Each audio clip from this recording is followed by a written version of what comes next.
Hello again, everyone. How's it going? How you doing, man? Good. Good. Good. I'm glad to hear it. So when I was a child, I was eagerly anticipating a third Spider-Man game. I got a third Spider-Man game. 3. We'll get there later.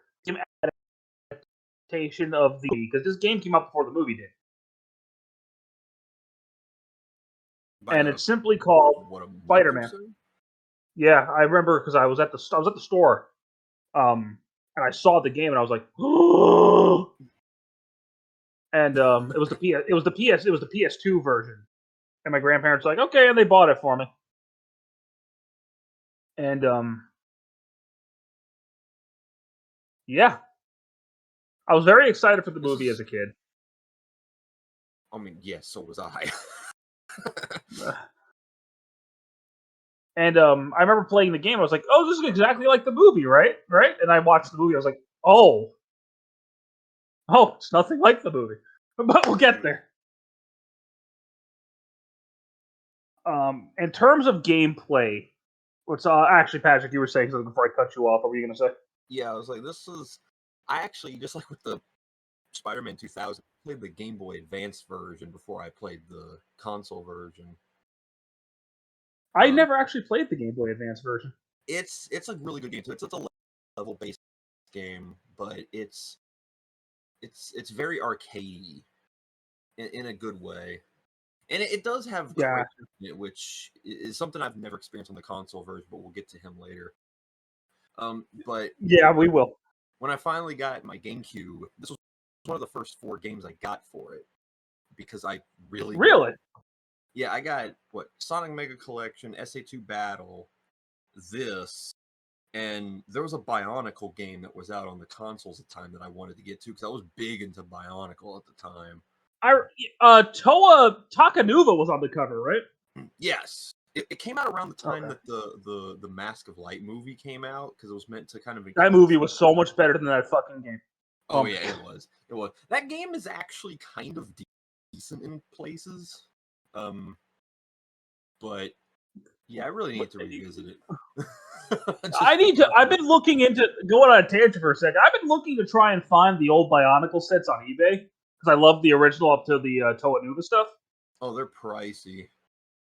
I stopped at the Toa Metro, but Jesus Christ, I'm not doing a Bionicle video. Anyway. Spider-Man, focus! So, in terms of core gameplay, this is essentially Spider-Man 3. Yeah. Even down to some animations, because the punch and kick combo animations are almost ripped right out of the first 2 games. In terms of story, it skips like the first 40 minutes of the movie. I think. It skips a big chunk of the beginning of the movie. Yeah, because it goes right from... Yeah, because it goes right into him chasing down Uncle Ben's killer, which is a pretty large chunk of this film. But honestly, would you even need to put that in gameplay form? Not really. I mean, not for For a video game, no. For a movie, yeah, you kind of need that. But this is a game. It's weird because I'm surprised they didn't have the fight against the wrestler as like a tutorial boss fight, but that's actually an alternate boss that you could find somewhere else in the game. It's in like the brawler mode, right, or something like that. It's like a gauntlet mode where you fight like this waves of enemies, and then he ends up being the final boss. That was funny. So yeah, you have to go after this Skull Gang, which was just never in the movie. Okay. Sure. You ended up finding the killer, whose name is Spike in this game, but that's not his name in the movie? Okay. Just roll with it. Peter realizes that, oh, wait, you're the guy who shot my uncle, and then the guy falls out a window, just like in the movie. And after that, you get a montage, because they skip over the whole like friendship triangle they all start with in the movie, which is Harry, Peter, and MJ. Although MJ is not really part of that triangle till later in the movie, but you get what I'm saying. And then meeting Norman Osborn. They just kind of, he's like, oh yeah, I have a friend named Harry. His dad's been helping me out. I got a Spider-Man suit. Okay. Then there's a huge deviation of the movie, like right here. In the movie, Peter Parker and Green Goblin get their powers around the same time. I think within like a day or two of each other, right? Something like that, yeah. In this movie, in this game, for some reason, one is like interested in researching Spider-Man, so we sent like robots after him. Okay. As kind of the first video game instance of something along the lines of the Spider Slayers, which is kind of bizarre. So then, like, it leads right from that into the Shocker,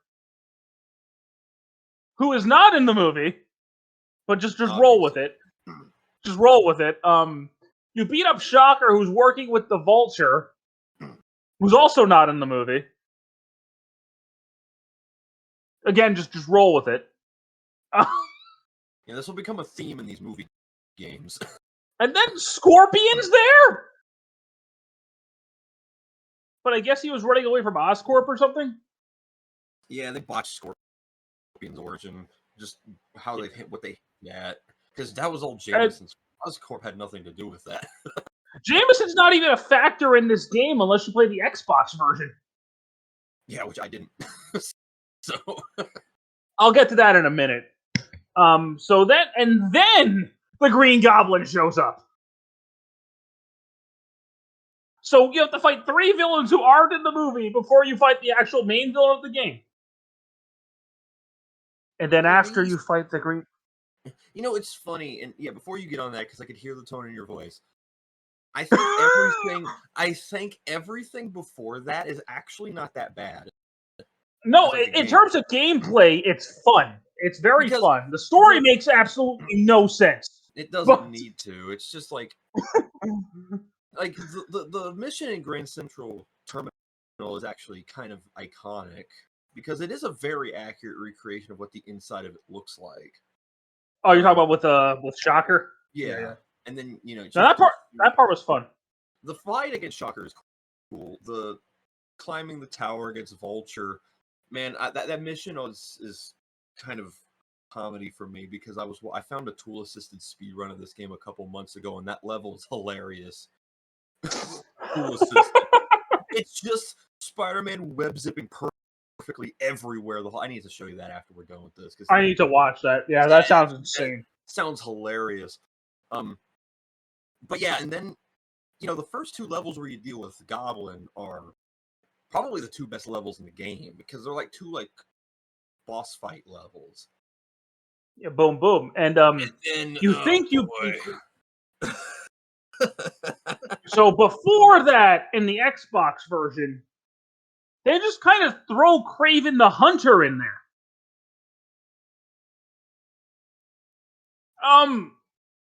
Okay. Yeah, so I never dealt with these because I had the GameCube version. Kraven was in the Game Boy Advance version, though, so I did fight him. I don't get why he was only in the Xbox version. You'd think if he was going to be exclusive to something, he'd be exclusive to the PS2 version. That's the one that's going to sell the best, because that's the one that has the most install base. Well, it's also the company's console who was making the movies. Yeah, exactly. So not even joking. The font they used for the PS3 is the same font they used for the movie's title. Like that's true. Actually, so that's a good. I didn't think that's a good point. But so after that, you get into the slog of an end game, which I don't know where they got this from. But it's like you turn into Resident Evil and you go into a laboratory, but for some reason you're infiltrating Oscorp. When did Spider-Man do that in the movie? That's not the problem I have. No, that's the smallest of problems I have with it. But god damn, does this game take a cliff dive when you get to here? Oh my god! Yeah, remember how last time when we were complaining about the laboratory missions when you were climbing to go fight Lizard, and I said it gets worse in the next game? Jesus Christ! Oh my god, these levels are borderline unplayable. Let's throw robot fucking monsters at you. Let's make you do stealth in an action game with no stealth mechanics until it has them. Stealth mechanics, as in just hide in this one part of the roof that's covered in shadows and you can't be seen. And when the enemies see you go into that corner, they immediately don't know where you are for some reason. And then on top of that, the camera's not great in this game in general, right? I mean, it's better than it was in the first two games because it needed to be, but it doesn't. This with these janky level design and the dumb level with the chemical reactor. Oh my god! If we look at all three of these games, the two PS1 games and then this one together, that's the single worst level of any of these games. Easily. Because you have to be precise. There's security cameras around that you can't get seen by, or else these pretty much indestructible robot drones chase you down. Anytime you're seen by anything, there's like tripwire rooms that require precise like jumps and zips to get around, which this game does not have any way for you to really be precise. I don't think you can aim the web lines anymore. No, yeah, like the perfect zip system the first two games had, I think it's just completely gone, which is kind of stupid because these levels needed it. Oh my god, yeah. But oh man, I don't know what they were thinking with these levels. They're frustrating. And then the one with the giant robot. First of all, why is that here? Second of all, it's so like if you end up on the other side of the room, this thing has a mounted gun on its shoulder. You're going to die. Dude, that thing practically is an insta-kill. And I don't know how you avoid it. And two of the things that you need to destroy are literally on the exact opposite side of the room where he's going to shoot at you. So you gotta be in and out of there in like 5 seconds, or you're going to die. That's why whenever I replay this game, I just skip these levels. At least the final, like when it goes back to the movie, those last couple, like 2 levels aren't that bad. No, like the chase level before the final boss is redundant. But it is, honestly, but the final boss is fine. Oh yeah. You know what's weird though? The game ends in an in-game cinematic and not a cutscene. It's really weird. Yeah, because this game does have cutscenes, but the game doesn't end in one. Yeah, you're right. I never thought about that before. And like Mary Jane kisses him with his mask on. It's weird. That cutscene is why they had to remove a costume in later versions of the game. Is it the Mary Jane costume? Yeah, because there was a code in the earliest releases of the game where you could play as her, and that cutscene would basically her kissing herself. We can't have that. You can play as a lot of weird characters with the code. You can play as Shocker. Shocker, Peter Parker, Mary Jane. Just a random thug. Yeah, there are random coaches play as all these random people. But the biggest playable unlock. Oh, yeah. After you finish the game, you can play through the entire game as the Green Goblin. And it's actually treated as a follow-up, too, because you're playing as Harry. Trying to chase down who killed Norman, because he doesn't think it's Spider-Man. And it's weird how like you re-go through certain situations because it's basically just the same game again. But then when you get to the missions where like Goblin shows up, it's like some dude trying to mimic his dad or something. It's so bizarre. And he looks like the Hobgoblin. It's really weird. He's got like this hood on. Yeah. Cloud, calm down. My dog's like smacking my table. But man, this is how I play the game when I go back and revisit it because the Goblin mode is just he's so broken. You can just get on your glider and shoot everybody. Like, he has the razor bats. He has 4 different types of pumpkin bombs. He can carpet bomb people. He has a dash with a hitbox on it. He's got machine guns on his glider. Like, dude, everything just dies to him. Mm-hmm. It's hilarious. It trivializes everything in the game. It really does, though. That's why I don't really do it, because it makes the game a joke. Well, honestly, I do it because I find it therapeutic, because when you play as Spider-Man, this game is genuinely hard in a lot of places. It's the hardest of the 3, for sure. Probably hard to the point where it's infuriating at most points, specifically the Oscorp mission. So I like playing as the Goblin just to tell the game to screw itself. I remember when I first played this game, and I was able to get through the first one, because I played this for the second one. Yeah. I mean, I was a kid, so I had some trouble here and there. I was able to get through the first game. This one made me want to throw my controller through a wall when I was like 9. But and it sucks too, is because it gets worse when you get to the parts that actually center around the movie a little bit. Yeah, because even before the Oscorp missions, there's this one mission where you have to swing around the city to defuse bombs. Dude, Jesus Christ! It turns into a Toho level. Oh my god! There's just like laser cannons and razor bats and those drones that you were fighting in like the earlier levels of the game, just constantly hounding you while you're on a time limit. And it's insane how precise they ask you to be. This game can be borderline frustrating. And by borderline frustrating, I mean it actually is.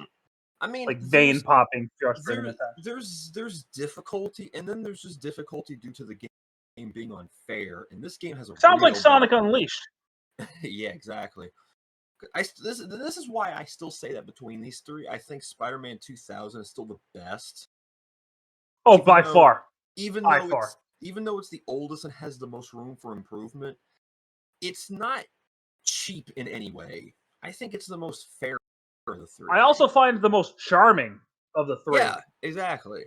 But I mean, when this game is at its best, I think it's better. But its lows are just god awful.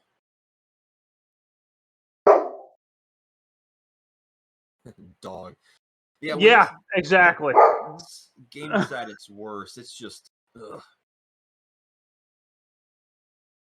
So I can't say that I think this game is, because we were complaining about this when we were talking about Inner Electro, that we felt like the game was trying to be more like this game, because there wasn't much time in between Inter Electro's release and this one, because this game had an ad on the instruction manual. I think it was less than a year in between. And we were talking about how open-ended the game was and how the game's mechanics benefited. Well, the mechanics in this game benefited well. And the first level of the game is like a huge sandbox level. Yeah, and that was like them saying, "Hey, look," and it plays perfectly fine. Yeah, it does actually. It's when to give the game credit. It's when the game reverts to the first 2000 games levels when it gets bad, because it's meant. It's not meant to be that enclosed. To give this game some credit, when its good points are actually pretty solid, right? Mechanically, this is the better of the 3. Easily. Oh yeah, his combos feel more fluid. He feels a lot less jank to control. Mm-hmm. The soundtrack's pretty good, too, to give it credit. I still remember the Green Goblin fight music to this day. Yeah. But some of the level design is just not fun. It's just not. Like I could break down that entire Oscorp section, and I can tell you just put in the unlock everything code, and just after you beat the second goblin fight, skip right to the second to last level. Yeah. You're not missing much in terms of plot either, because the whole reason why he goes in there story-wise is to try to figure out who he is, and he doesn't even figure that out while he's in there. No, so he doesn't. There's no point in this. Yeah, even from an in-game story reason, there's literally nothing that comes out of that segment. So you can skip it entirely and you miss nothing of value. In terms of graphics, this is a huge step up. Huge step up. Yeah. I still think it actually looks pretty decent at some points. Like, I gotta be 100% honest here. I think this actually graphically has held up better than Spider-Man 2. It has. But Spider-Man 2 was probably intentionally made less graphically intensive because it did load the whole map at once, which for the GameCube was kind of impressive. We'll talk about Spider-Man 2 next time. I love how we've done Spider-Man, Spider-Man 2, and then it's going to be Spider-Man, Spider-Man 2. Yeah. I do think Spider-Man's model in this game is a bit weird. Because there's something off about the webbing on his suit. It's not necessarily that. It's just that like his shoulders, biceps, and forearms are really big, but then he has these tiny little hands. Yeah, he does. And it just weirds me out. Now, granted, the Raimi Spider-Man suit was always a little weird to me because he has the white instead of the black. But, yeah, to each their own, I guess. I don't like how muted the colors were. That was always my biggest issue with it. Yeah, I always preferred, like, 90s cartoon Spider-Man to the Raimi Spider-Man suit. That's why, jumping ahead, props to Insomniac, when they put this suit in that game, they made the colors really bright on it. And it looks so much better. Yeah. It really does, actually. But in terms of voice acting, they actually did get Tobey Maguire and Willem Dafoe to do Peter and Norman Osborn. Yes. And Toby, you did a lot better in the movie, dude. I don't know. I think his dialogue was a lot better in this game because he actually made. Well, he talked and acted more like Spider-Man, but the delivery itself is so dry. You can tell that he wasn't paid enough to care. I guarantee you, he made a lot for the movie. Oh yeah, he did. But I think he was better in the next game, probably. But I mean, he did sound more like Spider-Man with like the quips and everything. Yeah, no, he was a lot more quippy. I played through this game again last year, so I was on a Spider-Man game kick. And I remember even thinking to myself, he's a lot more quippy in this game than he ever was in the movie. He has a couple of quips in the movie, but nothing like Tom Holland's or anything like that. Yeah. But that's a story for a different day. That's not what we're here to talk about. There's a lot of unlockables in this game, too. Like, a lot. Yep. There's the whole tutorial mode where you play as Peter Parker and you're being narrated by Bruce Campbell. Oh, dude. If you've ever sat down and listened to every bit of dialogue he has in that mission, it is comedy. Like Bruce Campbell is already like Bruce Campbell's amazing. If you've ever seen Evil Dead, you know what I'm talking about. Yeah, but if you find ways to intentionally screw up things, like if you have a section where, like the first enemy busts through the door and he tells you to fight him, if you just stand there and let the guy wail on you, he'll start crap talking you, telling you that you suck at the game and everything. Does he actually? I'm not even joking. That's awesome. I've never let that happen. You need to, like, after we're done here, you need to go boot that up and just intentionally fail at everything, and he will insult you. There's a part in the story where he leaves to go get a sandwich, and he's eating the sandwich while he's talking to you. Or was that in the second game? I don't remember. Well, that was in the first. That was in the tutorial in the first game. Because he craps on you in the second game also. He does. He's not as crap talky in the third one. I forgot he was even in the third one.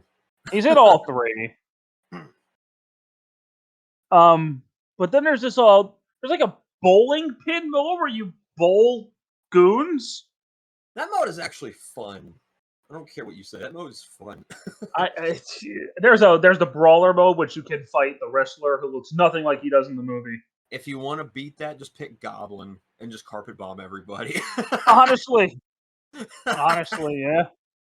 There's a lot of unlockable. No, there aren't really a lot of unlockable costumes. Yeah, let me rephrase that.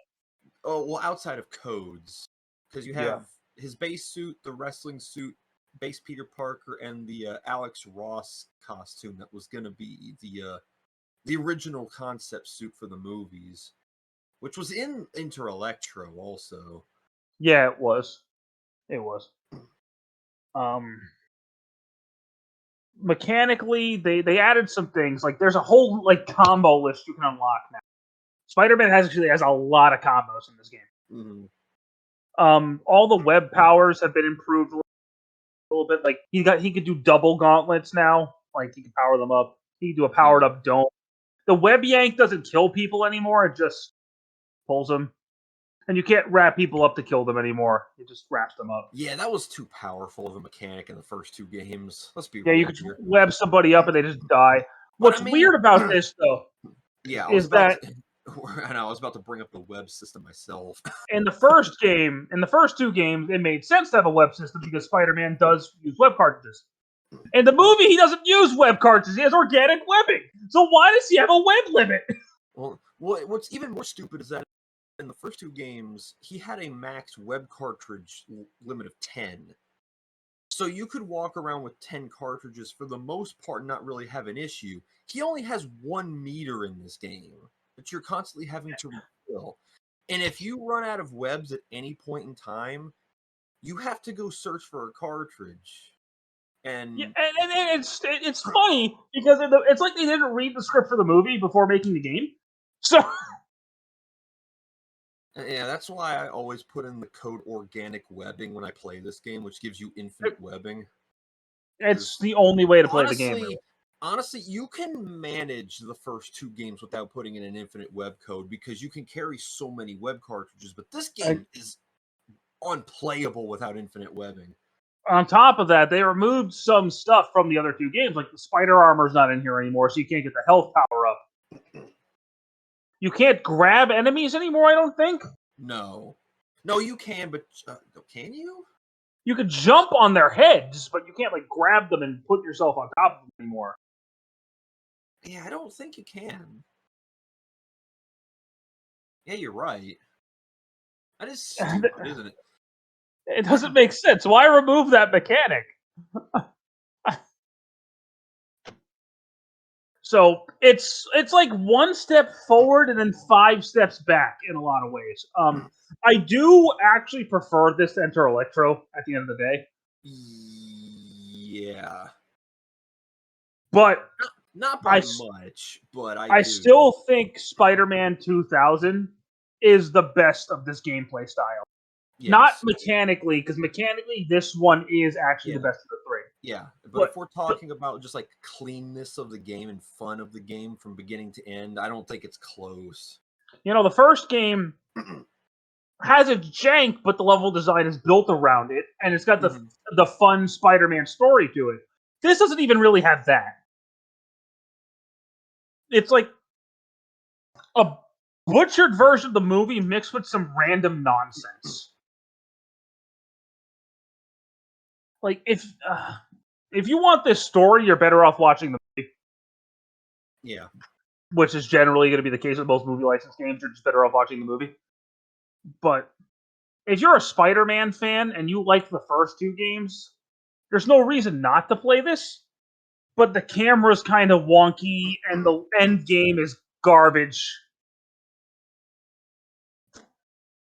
And that's all I can really say about it. Yeah, it's still a good game, but man, when it's bad, it's bad. Oh yeah, for sure. This is kind of like, for me, the Sonic Unleashed of Spider-Man games. Because there are parts of Sonic Unleashed I love, and a lot of parts of it I hate. Mm-hmm. So next time we meet, we go to one of the most celebrated Spider-Man games, which is a fun one to talk about. Spider-Man 2. Again, this is the first 4 videos are Spider-Man, Spider-Man, Spider-Man 2, Spider-Man 2. Oh, great. We're like Valve. We don't know how to count to 3. Oh, jeez.